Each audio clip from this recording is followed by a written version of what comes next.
Հարուսական հարաբերությունների թեման շարունակենք մեր մոսկովյան թղթակից Վահե Ավանեսյանի հետ։ Վահեն այս օրերին հիշեցնեմ Հայաստանում է եւ պարբերաբար մասնակցում է մեր լրատվական թողարկումներին։ Բարև Վահե։ Շնորհակալություն նաեւ կրկին հյուրընկալվելու համար։ Զախարովայի այսպիսի էմոցիոնալ խոսքեր հաճախ առիթ չի լինում լսել։ Այս անգամ այդ հայտարարությունը ինչի մասն էր եւ առհասարակ ինչ որ բան է փոխվել հռետորաբանության մեջ։ Արտակ իմ կարծիքով հայ-ռուսական հարաբերությունները բավական երկար ժամանակ, երևի սկսած Իսրայել օրուց, այսպիսի փորձությունների երևի թե չէին ենթարկվել, ինչ վերջին ժամանակներին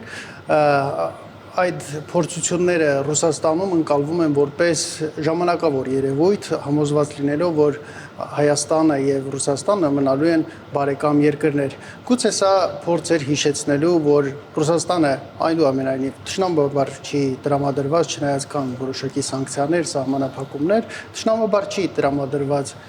Հայաստանի նկատմամբ, հայ ժողովրդի նկատմամբ եւ հակառուսական տրամադրությունների աճի կանխման փորձ էր սա, բայց երևի թե 1-2 հայտարարությունով չի հարթվում ամեն ինչ, որովհետև մարդկային հիշողությունը մի քիչ այլ կերպ է աշխատում, երևի թե այդ հայտարարություններին պետք է հետևեն նաև համահունչ հայկական Հայաստանից հայտարարություններ եւ այդ ամենը պետք է լինի փոխադարձ։ Առաջին քայլը հետաքրքիր քայլ Ռուսաստանի կողմից արված է, որը կարող է լավ ազդակ լինել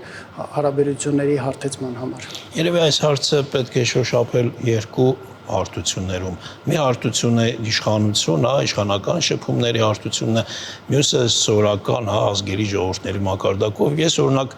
գրեթե ամեն օր տեսնում եմ, թե ինչպես տասնյակ, չգիտեմ, հարյուրավոր ռուս զբոսաշրջիկներ ինչքան հանգիստ, ինչքան լավ են զգում իրենց Հայաստանում, այդ բառը պիտի օգտագործեմ, ինչքան կոմֆորտային վիճակում են իրենց այստեղ զգում։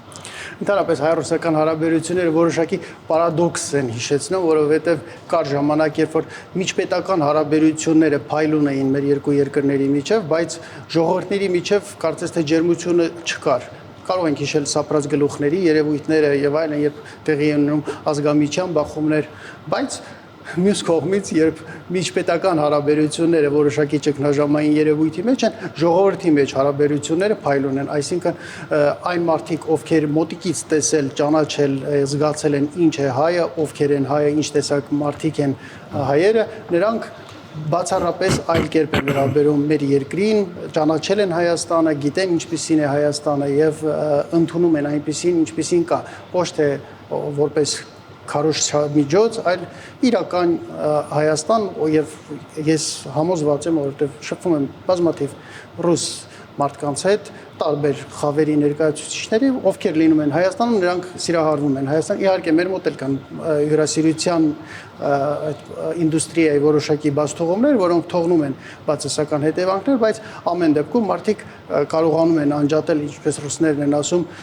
մուխի отдельно, котлета отдельно։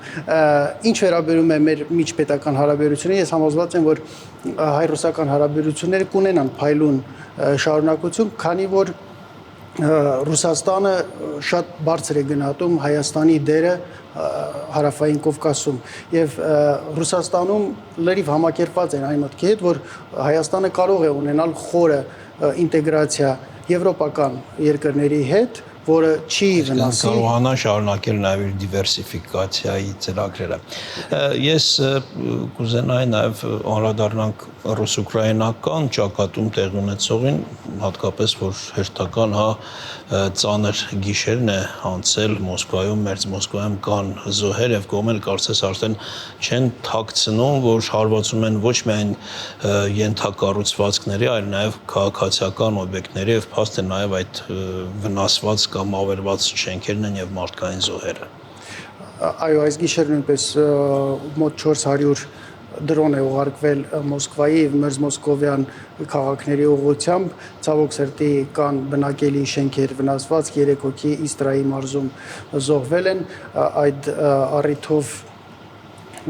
տրվել են համապատասխան գնահատականներ ռուսական կողմից, այսօր Ռուսաստանում անցկացվել է մեծ ֆորում, որտեղ հանդես է եկել Ռուսաստանի նախագահ Վլադիմիր Պուտինը, նա հայտարարել է, որ պատասխանները լինելու են Ռուսաստանի կողմից հայելային, բայց մի քանի անգամ ավելի զորեղ։ Խոսելով այս երևույթների մասին պետք է ասել, որ այստեղ գնում է պայքար այն ուղղությամբ, թե ինչպես է շարունակվելու պատերազմը։ Եթե Ռուսաստանը համարում էր, որ պատերազմի ժամանակը այս պատերազմի ընթացքում աշխատում է իր օգտին, Կիևը փորձում է հակադարձել դրան այսպիսի հարձակումներով, այսպիսի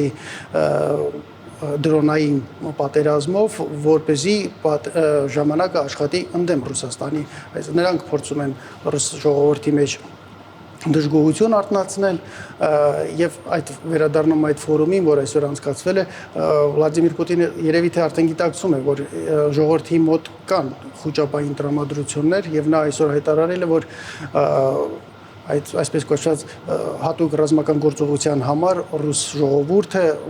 կամավոր հավաքել է ավելի քան 70 միլիարդ ռուբլի եւ ուղարկել է առաջնագիծ, դա ցույց է տալիս, որ ժողովուրդը վստահում է իր բանակին եւ ակնկալում է, որ կլինի հաղթանակ։ Հակառակ կողմը իհարկե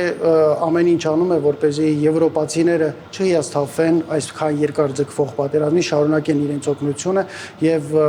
մենք տեսնում ենք, որ օգնությունը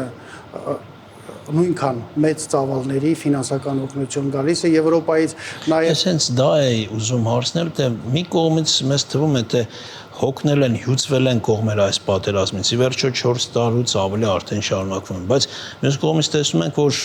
Արևմուտքը անընդհատ ձեռք է մեկնում Ուկրաինայից, Ռուսաստանի ռեսուրսներն էլ կարծես չեն սպառվում։ Ռուսաստանի ռեսուրսները բավական շատ են, անսպառ են, եթե ժամանակը ներում է փոքրիկ անեկդոտ պատերազմների մասին, ասում են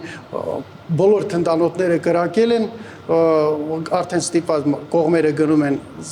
ռուս-գերմանական ժամանակահատվածի ներողերով անեկդոտ, բոլոր թնդանոթները կրակել են, գնում են բարեկամության, բայց ռուսները հիշում են, որ ինչ որտեղ ունեն եւս մի արկղ պահած թնդանոթ եւ ասում են, չէ, մենք շարունակելու ենք եւ շարունակում են կրակել։ Եթե այս տեսակետից նայենք, Ռուսաստանը ունի անսպառ պաշար, բայց Եվրոպան հասկանում է, որ իր ստրատեգիական հակառակորդը, իսկ նրանք Ռուսաստանը դիտարկում են որպես ստրատեգիական հակառակորդ, պետք է ամեն ինչ անում, որպեսզի մաշեցնեն։ Նույնիսկ վերջերս իրենց մոտ օրենք ընդունվեց, որ Ուկրաինայից փախստականները, ովքեր ենթակա են ծառայության, նրանց չեն տրամադրելու որպես որևէ կացարան եւ նրանք ստիպված պետք է վերադառնան Ուկրաինա եւ շարունակեն պատերազմը։ Այսինքն երկու բարեկամ ժողովուրդների իրար ոչնչացումը ձեռնտու է եվրոպական մեծ ուժերին։ Շնորհակալություն Վահե, հիշեցնեմ արգելերուստատողներ, մեր հյուրը մեր մոսկովյան թղթակից Վահե Հովհաննիսյանն էր։